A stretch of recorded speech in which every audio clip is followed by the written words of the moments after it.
All right, this is the press conference coming live where External Affairs Minister is going to brief the press on what really transpired today. Good afternoon, ladies and gentlemen. As you know, Prime Minister Narendra Modi arrived in Kyiv this morning, and we've just concluded his official engagements. This is a landmark visit. It's the first time that an Indian Prime Minister has visited Ukraine since the establishment of diplomatic relations in 1992. Now, the Prime Minister arrived by a special train in the morning, and he was received by First Deputy Foreign Minister, Mr. Andrei Sibiha, at the Kyiv railway station. He arrived here in the hotel. He met the Indian community. He then started his engagements with a visit to the multimedia exposition on children who have lost their lives in this conflict. He was accompanied to the museum by President Zelensky. The Prime Minister placed a toy in the museum in memory of the children. He thereafter went to the A.V. Fomin Botanical Gardens to pay homage to Mahatma Gandhi, whose statue is there. In fact, his last engagement is going on right now, which is that he's meeting Ukrainian students who are studying Hindi. Now, in terms of the official discussions, I should say that he held these with President Zelensky. This happens to be their fourth meeting.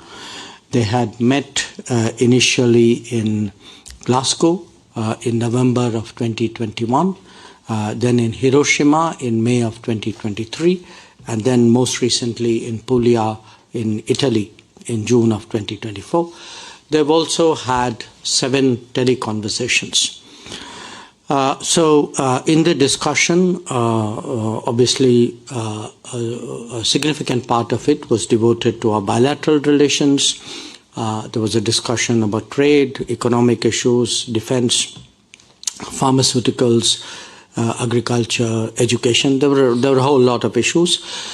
You will see much of that reflected in the joint statement, which has been released already, or will be released very shortly. The leaders also, I must share with you, tasked the Intergovernmental Commission, of which Minister Kuleba and I are the co-chairs, to specifically focus on rebuilding our trade and economic relations, which had gone down in recent times. We certainly look forward to having early meeting of that body, definitely by the end of this year. While this is the first visit, I think you all appreciate that there is a very clear context in which the visit is taking place. Obviously, much of the discussion was spent with regard to the war in Ukraine.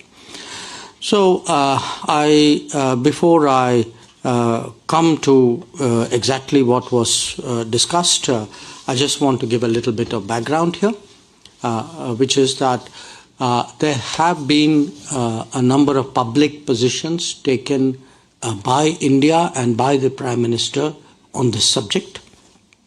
A little more than 2 years ago, he had actually publicly said that this is not an era of war. He had also underlined that dialogue and diplomacy are the key. Most recently, he emphasized that the solution will not come out of the battlefield. And obviously, we find the civilian and humanitarian toll of this conflict particularly distressing. It's also India's view that the two sides need to engage each other to find a solution. Now, I also want to, I'll come to the joint statement, but there's a particular segment in the joint statement which pertains to the conflict. So let me read that out, which is that the Prime Minister reiterated the need for sincere and practical engagement between all stakeholders to develop innovative solutions that will have broad acceptability and contribute towards early restoration of peace. He reiterated India's willingness to contribute in all possible ways to facilitate an early return of peace.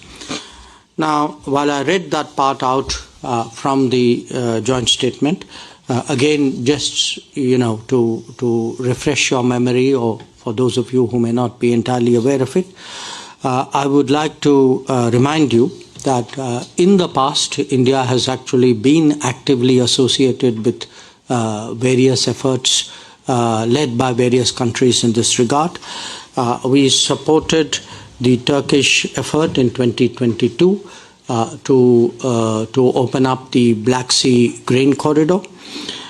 In September 2022 also, Prime Minister Denis Shmyhal actually took up with us the concerns regarding the Zaporizhzhia nuclear power plant at that time. It was a matter on which we had been thereafter directly in touch with the Russians, and then back to the Ukrainian side, also been in touch with IAEA Director General Rafael Grossi. And at various other points of time, we had also taken public positions cautioning against the danger of escalation. Now, let me now come to today's discussion on this particular subject, because I would say in terms of the time which the Prime Minister and President Zelensky spent, most of it actually was in regard to the conflict. So here, the Prime Minister spoke about our position, which I have summed up for you, that there's not an era of war, that dialogue and diplomacy are key to the solution will not come out of the battlefield. He shared the widespread sentiment in the global south about the repercussions of this conflict for them. He spoke also about his discussions recently with President Putin in Moscow. The Prime Minister, if you remember, was there in July. He sought President Zelensky's assessment of both of the ground situation as well as the diplomatic scenario. President Zelensky spoke at some length on both issues. He also spoke about taking the global peace summit in regard to Ukraine forward.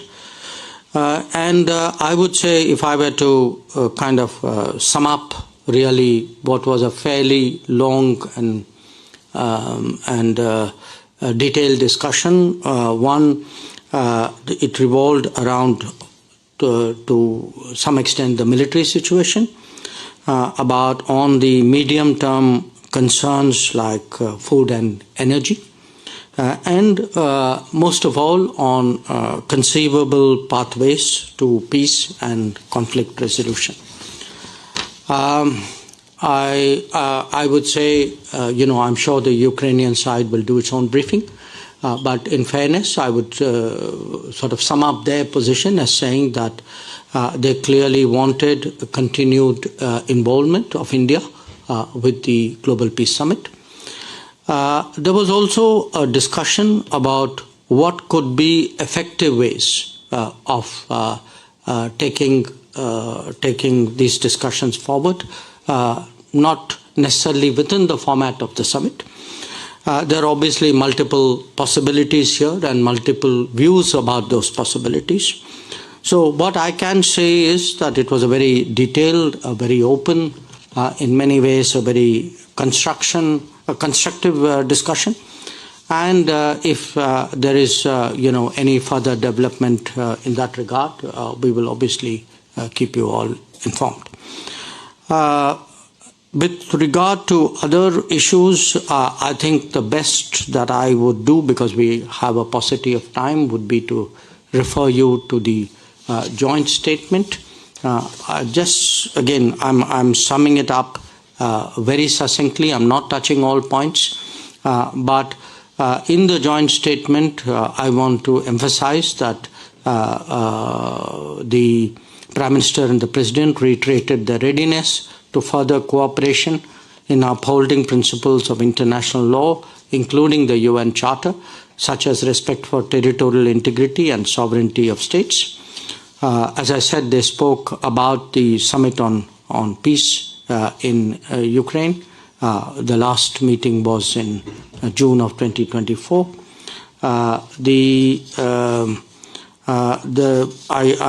In terms of our own positions, I think I read out for you that particular paragraph.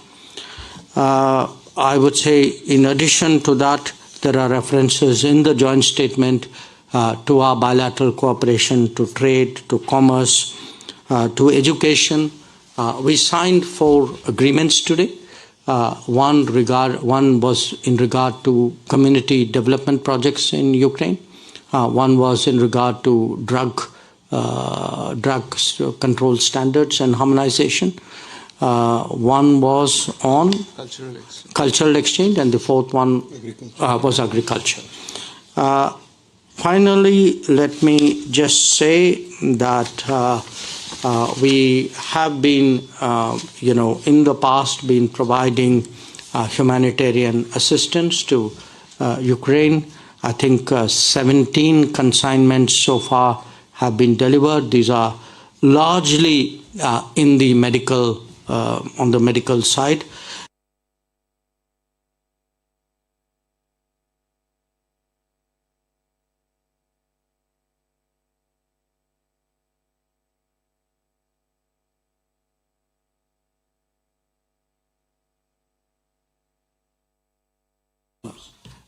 Cubes which contain medical support equipment, which are very effective, very compact, very deployable in many ways. So these cubes with a total weight of 22 tons were handed over today, along with 10 gensets. So I think this would probably be a fair summary of today's discussions. I'm sure you will have some questions or thoughts. I'd be happy to answer them. We open the floor now, and please do introduce yourself before you ask the question. So let's start there. Rishikesh. Hi sir, Rishikesh from Press Trust of India. So we have seen in the past that Ukraine side has made a very strong statement on the issue of India's import, especially on gas, energy or coal. So when today Prime Minister meets with President Zelensky, did President urge India to curb its imports from Russia? Okay. Can I take a few, because I'd like to cover as many people as possible. So Vishnu. Sir, Vishnu Shok from NDTV. Were there any specific proposals made by us, by India, to Ukraine in terms of a possible immediate path towards ending the conflict? So question is specific proposals and immediate path. Specific Proposals? And the adjectives in question are specific proposal and immediate path. Yes, sir. Right, got it. You can take one more question. Yeah, sure, I'll take 3. One plus one media. I have 2 questions. The first question is,